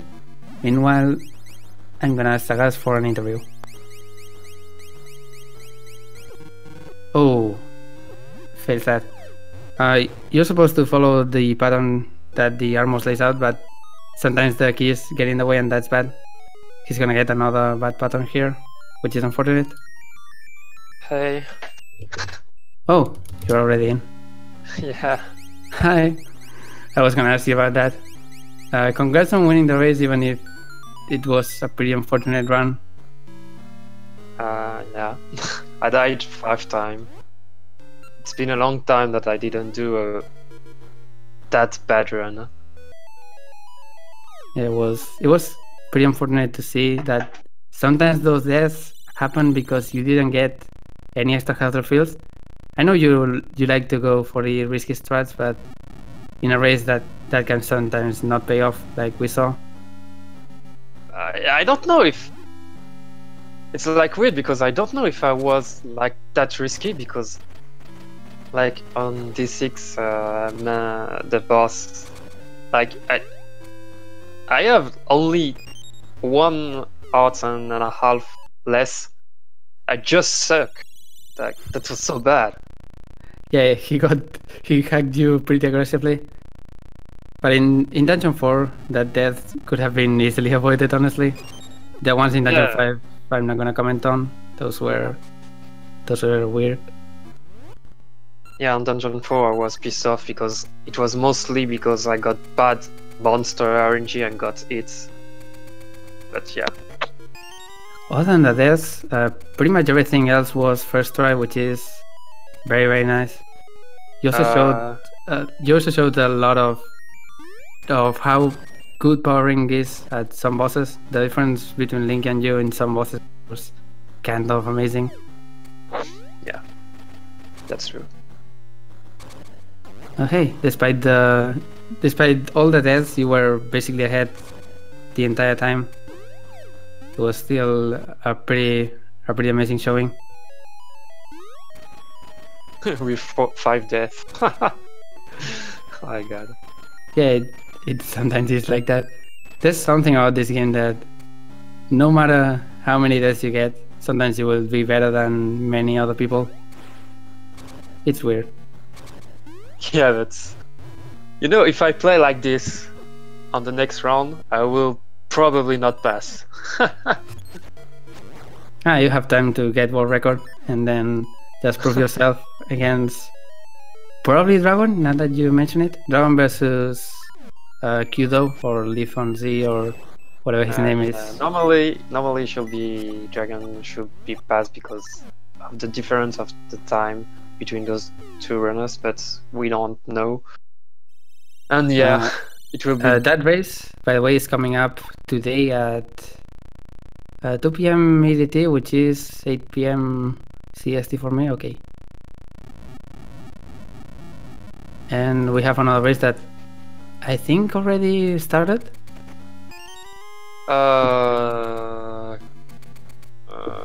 Yeah, it will start like now. Yeah, it's Bamboo versus JC, another round 2 winners thing. But for now, Link is gonna get into Medusa Head. Without powering, this is gonna be a lot trickier to fight. We actually see Medusa Head doing the spin thing. You want to try to corner her into one of the 2 walls, and that makes her stop instead of changing directions. It can be tricky sometimes. In that case, Linky didn't get it, which is unfortunate. At least he gets a lot of hits there. There we go, he had it, but then he got hit. Unfortunate.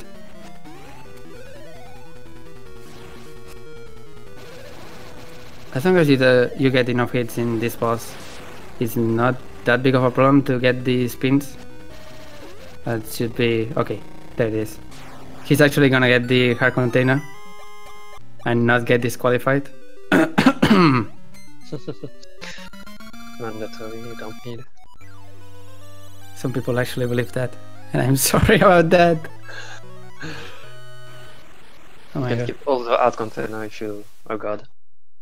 Yeah, the only real advantage of getting that hard container is having one more heart for Onyx. So it's not that necessary. The health refill, as I said, is basically covered by the 2 fairies that you can get. And some people, I think you actually skipped it. Maybe it was another person, but with powering, some people started skipping the D7 hard container as well. Yeah, it depends on the health you have. If you see, when I beat Leok, I have quarter of heart, so I was like, okay. Yes. Gonna take You had that. low health at basically every turn, so yeah, I don't blame you for that. That's true. Okay, you can get that password if you want to play Link. There it is. There's 2 characters that I recognize, and some others that I recognize because I'm a weeaboo sometimes. But yeah, 7 on 4, easy. There is no happy face. Now Link is gonna go right into Dragon Onyx, or normal Onyx rather. So how are you seeing yourself for the rest of the tournament? Seeing as you are really close to world record now. You would technically be seed number 1 if you had this time when we started the tournament. Yeah. I guess I will keep progressing. I really need to practice on the section D5, D4. Actually, yesterday I did gold, so this was just unfortunate because I died. But D5, D6, D7 is my worst. Yeah, it was definitely the worst part in your PV and in this race. That's for sure. You think you can get the fabled sub 140? I need to get that space. I need to probably practice a menu route, which I don't have. I have like kind of a menu route until finish D3, and after that it's pretty much YOLO. And yeah, I think all of us have something like that. You can predict your menus until pretty much D3, D4 at most, and then you basically just try to be as fast as possible. Yeah, I lost a lot. I know that I lost a lot. Even on my PB, I saw that I lost a lot by not knowing what to menu. What to menu? No, how to menu correctly. Actually. Like I know what I need to take, but I don't know what input to do to get those items. That's menu route. That's how it's work. It's definitely hard to know when you have the possibility to menu wrap. I guess we could call it that. When you can go to the right on the right edge and then go to the left immediately. Yep. It's really hard to account for, but it can happen. Okay, Linky dispatches of this guy, Facade. And he's now into Onyx.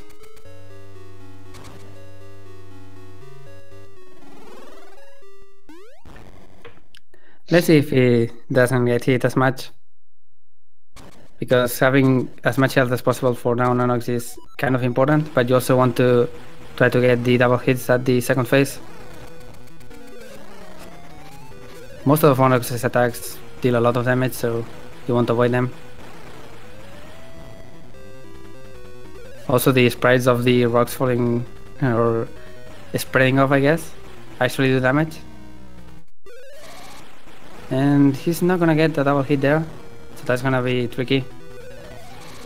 His double hit costs 1 heart of damage, and now he's gonna be...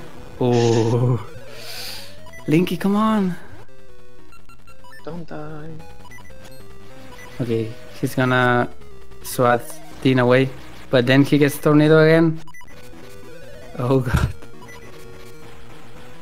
Okay, swat Dean away. He's gonna enter down Onyx with 1 heart,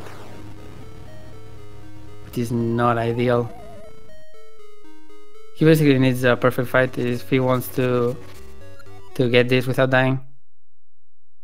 Stunlock! Stunlock! Get it! Stunlock! Okay, he gets on the hand. Doesn't go for a stunlock. My day is ruined. And doesn't get on the hand. Didn't get really lucky with that. But he's gonna try again. Don't die. Now the problem is, how many bombs does he have? Yeah, you have a little bit of delay. Yeah. Unfortunate. I think he has 5 bombs. The problem with dying to Drown Onyx is that you have to do Facade again. Oh, gets grabbed. Unfortunate. You have to do Facade again. So if you don't have enough bombs for that, that can be really bad. You can get a pod that has bombs before Onyx, but that's low. I think he has 5 bombs, so he should be okay. You need exactly 5 bombs to kill Facade. Facade is not doing ults, which is okay. There we go, 5 bombs. So if he doesn't fill any of them, he can get past this. Doesn't risk it. Good call, in my opinion. If he wants to finish this run. And here he could get a triple hit there with that attack. Unfortunately, he doesn't go for it. I think he's trying to go for 1 hit every... Okay, he does that. And gets extra bombs, so that's not gonna matter anymore. But that's the last hit. Doesn't have full health, so maybe he's gonna get the extra fairy? Yeah, he's gonna get it. And also bombs. Except he doesn't. Great. Second round against Sonox.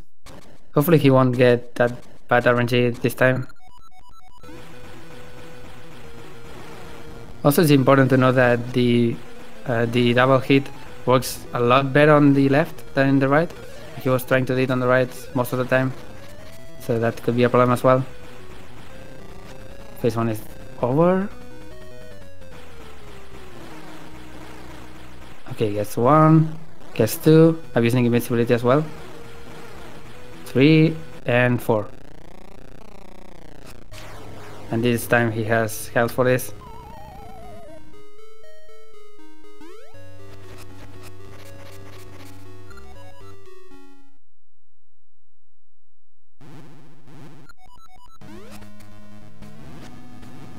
Gets on the hand. 1, 2. Is he gonna get a 3? Yes, and he's gonna set up for this. You can get on the hand just barely when you jump on a specific spot. Now he has a prime position to get extra hits. He got a poke, so that means that he's gonna need an extra hit. And he has the dreaded pulse attack. You can't really do anything about this. It's also really hard to dodge, so he took a lot of damage. Oh, really bad jump. He wasn't even close to the edge. But he gets a good attack, so he's gonna probably kill him right now. And there it is. Link is done with an official time of 2:05:02. No, 2:01:43. David, arrête! Sorry. What are you doing? Alright, congrats to Linky for finishing.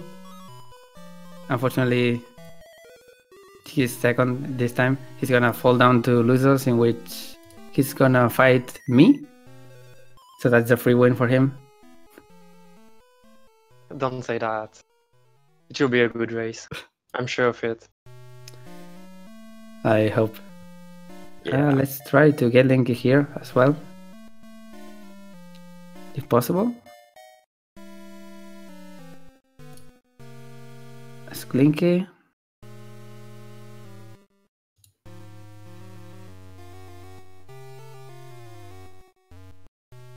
I don't know if he will see that.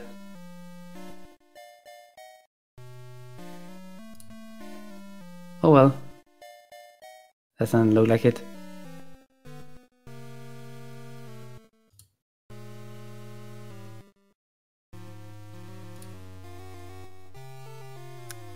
I'm gonna try to ping him, but he probably doesn't want to.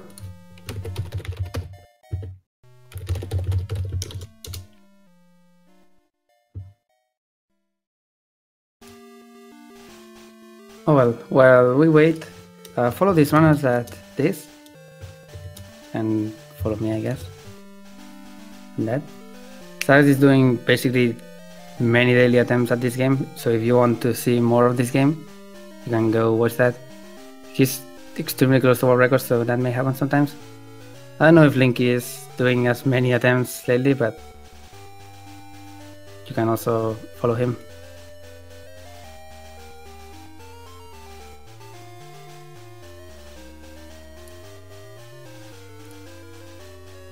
Yeah, and what we said, there is the Bamboo Shadow versus JC race on the Speed Gaming 5 going on. It's already 8 minutes on a run. Oh, right.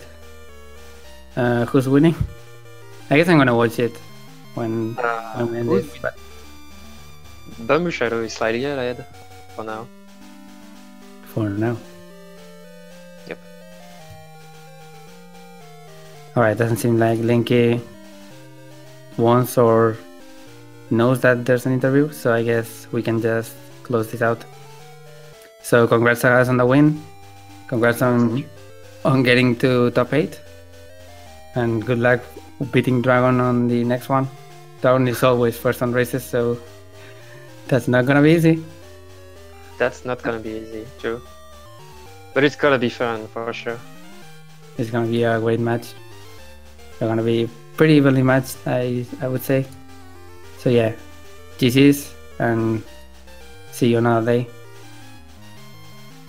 Goodbye.